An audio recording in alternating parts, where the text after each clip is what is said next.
The ancient Egyptians are known for many marvelous achievements throughout their long history.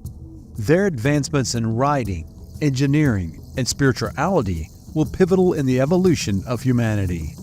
However, one general unheard of accomplishment is that the Egyptians may have been the first ancient people to sail to the Americas.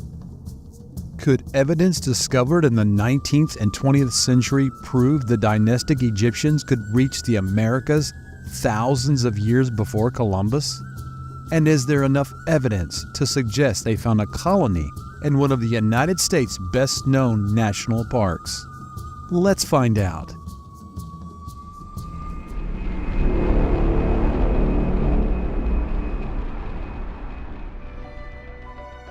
Egyptian seafaring capabilities. Scholars have long been fascinated by the seafaring capabilities of the ancient world. In the last century, it's become increasingly apparent that archaeologists may have greatly underestimated just how much of a bustling highway the oceans of our world once were. Ancient nations traveled vast distances, searching for valuable metals, precious stones, and various building supplies that could not be sourced in their lands. But one question that's still up for debate is just how far they traveled. The dynastic Egyptians are one culture whose seafaring past remains relatively unknown. While we're sure they traveled around the Mediterranean in search of supplies, did they venture beyond the Pillars of Hercules or perhaps north to the land of the Scythians? According to Herodotus, the Greek scholar, Egyptian merchants went as far as the Black Sea in search of items that could not source in the Mediterranean. Legends in Ireland claim means the dynastic Egyptian's first ruler was buried there following his death on a trip to the island. While this may be nothing more than an urban legend, what if we told you there was evidence suggesting the Egyptians had made it to Ireland and across the Atlantic to North America? Evidence of Egyptians in North America. For centuries, it's been assumed that the 15th century expedition led by Christopher Columbus was the first time Europeans reached the Americas. However, we now know that several early seafaring nations made expeditions to North America long before Columbus' time. One such culture was the early Nordic Vikings, led by Leif Erikson. They arrived in North America sometime around 1000 AD, forming small colonies in Newfoundland, Canada. This would precede Columbus' journey by over 5 centuries. Yet only until recently the myths and legends passed on by the Nordic peoples were considered nothing more than fables. That was until archaeological evidence of longhouses, tools, and weapons were discovered in Newfoundland. So could this mean the legends of other cultures who claim they've made great voyages across the vast Atlantic Ocean are also true? And what if there was evidence to back it up? This is the story of the dynastic Egyptians in North America. We all know the Egyptian civilization as a prosperous culture that thrived along the fertile valleys surrounding the Nile River. They were never considered an extraordinary seafaring culture. However, they did partake in at least one well-recorded expedition. Around 600 BC, the Egyptians, along with the Phoenician sailors, circumvented Africa, traveling westward through the Mediterranean, through the Straits of Gibraltar, and then down along the coast of Africa, rounding the Cape and then turning northward towards the Red Sea and back home. While this is a great achievement, it's nothing compared to what would take across the Atlantic Ocean. But could they have reached America with the help of the Phoenicians, the greatest seafaring nations in history? One compelling piece of evidence comes from the cocaine mummies. Yep, you heard that right.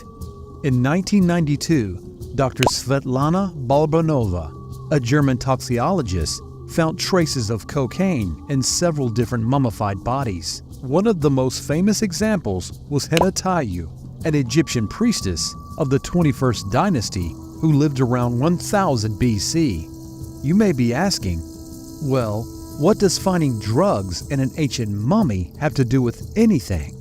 After all, the world is well aware of the dynastic Egyptians' fascination with drugs. Well, cocaine is made from the cocoa plant, which is only found in South America. Chemical analysis carried out by the German toxicologists detected the presence of not only cocaine, but also nicotine, likely derived from tobacco. This also shocked researchers, as tobacco did not reach Africa or Europe until Columbus brought it back after his voyage. Could this prove there was an ancient trade link between the Americas and Egypt? Not everybody was sold on the idea. Various members of the academic community have criticized this finding, insisting that the contamination of the mummies may have occurred. Others have suggested that the substance comes from the plants that were once native to Egypt but have since died out. Grand Canyon evidence. The cocaine mummies are not the only source of evidence that suggests ancient Egyptians made an expedition to the Americas. Other compelling stories and small archaeological finds have led some scholars to suggest that an Egyptian trade colony may have existed in North America. One place that has gained a lot of attention over the years is the Grand Canyon area and surrounding states such as Ohio. A story of Egyptian artifacts found in the Grand Canyon takes us back to the beginning of the 20th century. A paper called the Phoenix Gazette published two intriguing articles back in March of 1909, suggesting that a great underground citadel had been discovered in the depths of Grand Canyon by the explorer G.E. Kincaid. The first of the stories mentions very little besides of the journey of Kincaid as he travels story down the Colorado River. It does, however, finish by stating that the numerous archaeological items of interest were discovered by Kincaid in what seemed to be an ancient underground city. Details of this discovery were explained during the section part of the story, and this is when things started to get interesting. Kincaid claimed that the underground citadel bore a great resemblance not to Native American settlements, but to ancient Egypt. As he explored the underground site, he came across an extensive amount of intriguing items, including mummies, shrines, hieroglyphic writings that looked exactly like those found in Egypt. However, the most important item discovered was a large figure sitting in a cross-legged position. In each of the figure's hands sat a lotus flower. This is incredibly interesting, as the lotus is native to Egypt and is considered one of their most sacred flowers. Some researchers have considered this indisputable evidence of an Egyptian presence in the Grand Canyon. While the newspaper article initially reported that the Smithsonian joined in on the expedition and even studied the site themselves, no modern records can prove this. This has led modern researchers to label these claims as nothing more than an early 20th century clickbait. So was the story nothing more than a hoax? A detailed video dedicated to the story and all the discoveries made in the Grand Canyon can be found in our channel. Scholars and researchers still debate to this day about just what Kincaid saw on his adventures through the canyon. But Kincaid's story is not the only one surviving example that suggests there was an Egyptian presence in the Grand Canyon. Another earlier explorer also ventured deep into the canyon and found the same underground citadel, but also something may leave you shocked. Approximately 40 years before Kincaid ventured through the Grand Canyon, John Powell, a well-respected academic community member, searched for Native American archaeological sites in the Grand Canyon. Yet what he found would shock the archaeological world and force the Smithsonian to hide the secrets for over 100 years. Within a portion of the Grand Canyon is a pyramid, very similar to those found at the Valley of the Kings in Egypt. Powell worked for the Department of the Interior, which funded his expedition. But they had one rule for Powell's team: they would report all findings to the government first.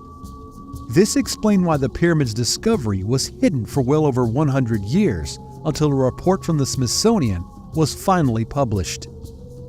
On top of the discovery of the pyramid, Powell also claims he had found Egyptian hieroglyphs in a man-made cave, just like those mentioned 4 decades later by Kincaid. But what's even more fascinating is that Powell writes about a golden figure in one of the caves portrayed as a shrine. In the hands of the figure were lotus flowers, just like the latter described by Kincaid. Some researchers who looked into the descriptions suggest the shrine honored the pharaoh Smenkhkare, crowned in 1337 BC. But this would mean that the Egyptians traveled to North America nearly 3,000 years before Columbus, a statistic that most academics can't dare to accept, for it would rewrite much of North American history.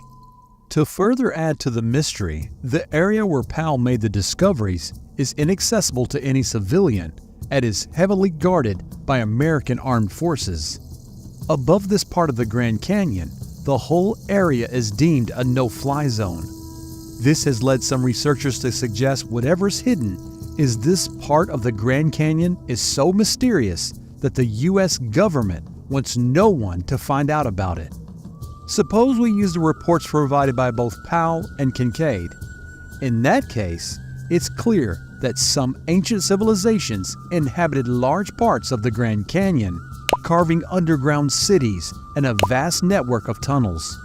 One thing researchers tend to agree on is that the finds mentioned by the explorers certainly didn't resemble anything produced by the Native Americans. This has ultimately led to them suggesting that the dynastic Egyptians made it to the Grand Canyon over 3,000 years ago. But are the archaeological finds mentioned throughout this video enough to suggest we have that the Egyptians were the first seafaring culture of the ancient world to get travel across the Atlantic Ocean? Did they have a small colony of merchants who lived here for part of the year, trading with the Native Americans? And just how did they travel over 12,000 kilometers to reach the shores of the Americas at a time when navigational tools such as compasses were not yet invented? All of this is yet to be answered and will require much more investigative work for certain. Do you believe that the ancient Egyptians made it across to the Americas?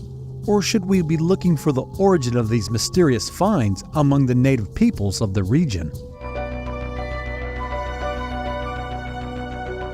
For thousands of years, the elusive and mysterious gods of ancient Egypt have watched over the land of Kemet, keeping their people safe from harm's way.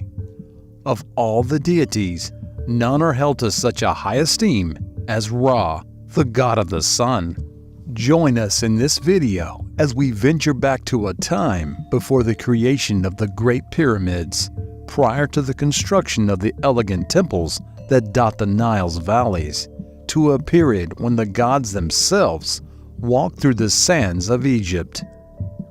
Here we'll explore the unique origins of one of Egypt's most revered deities, to some, the creator of all gods who harness the power of the universe. This is the story of the mysterious and all-powerful Egyptian deity, Ra. Who was Ra? Consider a creator deity.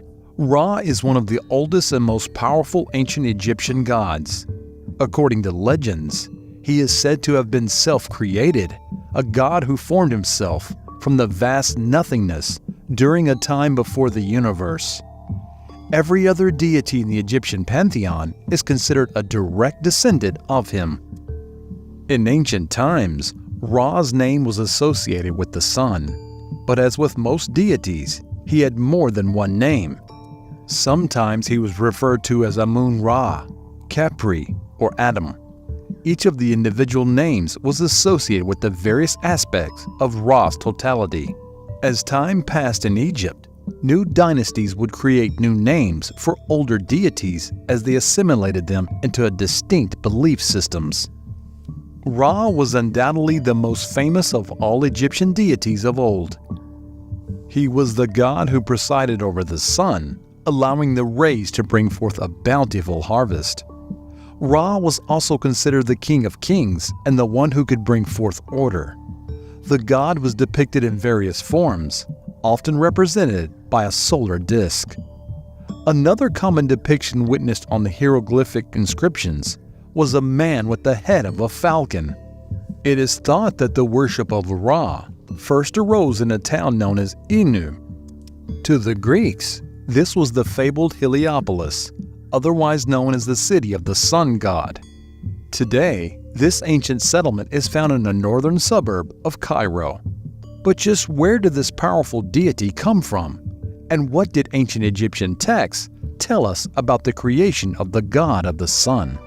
The creation of Ra.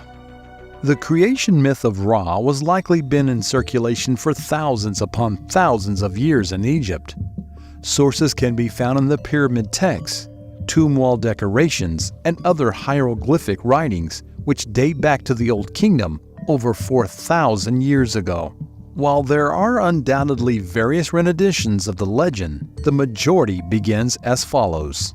In the beginning, the universe was an infinite body of water known as Nun, without consciousness, without thinking, motionless and eternal. From the vast nothingness, Ra willed himself into an existence from the chaos, becoming the firstborn god. Ra decided he would create children, so from nothing more than will and without a partner, he gave birth to Tefnut, the goddess of moisture, and Shu, the god of air. In return, his children gave birth to Geb, the god of earth, and Nut, the goddess of the sky. With this, the physical universe was created. Ra creating the sun, moon, and humanity. After the creation of Tefnut and Shu, the world was but an infinite ocean, and Ra decided that he needed light to shine on the world so he could keep an eye on his children. But to do so, he would have to create an eye that looks down on his children from above. So Ra fashioned an enormous eye and sent it off to scour the earth in search of his children. But upon returning, the sun had discovered Ra had created a second eye in its absence. Full of jealousy, the first eye became angry. So to appease it, Ra gave the first more power than the second.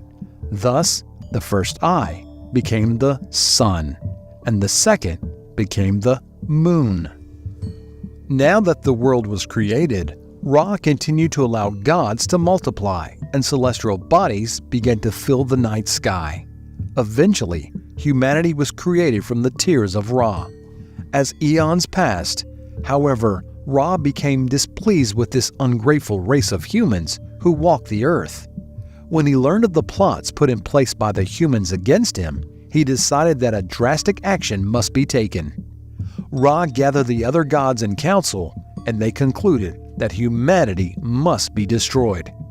So the god sent Hathor to wipe out humanity, and she engaged in a brutal cleansing mission that killed hundreds of thousands of humans until but a tiny remnant remained. At this point, Ra decided no more bloodshed was necessary and allowed the remaining humans to live in peace. However, he was thoroughly sick of the human world and decided to retreat into the heavens, leaving the god Shu to rule over the mortal world. After Ra left the earth, Geb and Nut married, even though their creator restricted them from doing so. Ra soon found out, and in his wrath, he ordered Shu to separate them. Shu defeated Geb in battle and permanently separated the two. However, Nut had already fallen pregnant, and Ra decided she was forbidden to give birth during any month of any year. Seeing her problem, she begged the god of learning, Thoth, to help her. Thoth had a great idea and decided to gamble with the moon for extra light throughout the year and won. This led to the addition of 5 full days to the Egyptian calendar, now resulting in 365 days. On these 5 days, Nut gave birth to Osiris, Set, Isis, Nephthys, and Horus the Elder. Don't miss to watch our video, Thoth the Atlantean and the Emerald Tablets, The Lost Knowledge. You will find it in our channel. The secret name of Ra. Many eons came to pass, and Ra had stayed clear of the direction of the earth. But Isis, one day, decided that she would go in search of the legend of Ra's secret name. The gods of Egypt believed that words held power, which is why many of them went by pseudonyms to ensure they kept their power safe. When she finally found Ra, he was old, feeble, and the shadow of his ancient self. As he sat upon his throne, drool ran down his chin and onto the floor below. Seeing this, Isis collected some of the saliva and combined it with a small handful of dirt. Using her acclaimed magic, she formed a venomous snake from this mixture. Ra was known for being a creature of habit and walked the same route each day to survey his incredible creation. Isis, knowing this, set a trap and let the snake loose on his trail. As Ra walked past the snake, it launched onto him and inflicted him with a deadly bite. Generally, Ra was immune to such attacks, but as the snake was made from his own being, he had no immunity against it and was soon in great pain. Following the incident, Ra called for his followers and told them he was severely wounded. He asked if any could provide him with a cure, but no one answered, as none could give him what he sought. After all the others had tried and failed, Isis told Ra she could help him, provided that he told her his true name. Sensing there was trickery at play, Ra answered, "I am the maker of heaven and earth. I am the establisher of the mountains. I am the creator of the waters. I am the maker of the secrets of the two horizons. I am the light. I am darkness. I am the maker of the hours, the creator of days. I am the opener of festivals. I am the maker of running streams. I am the creator of a living flame. I am Khepri in the morning, Ra at noontime, and autumn in the evening." Let us know your thoughts on today's video in the comments section. Did you know Ra was the patron deity of Egypt? Had you heard of his creation story? And just what symbolic meaning do you believe lies within this story? If you enjoyed this video and like to see more like it centered on ancient history, be sure to hit the subscribe button. As always, thanks for watching, and we'll see you next time.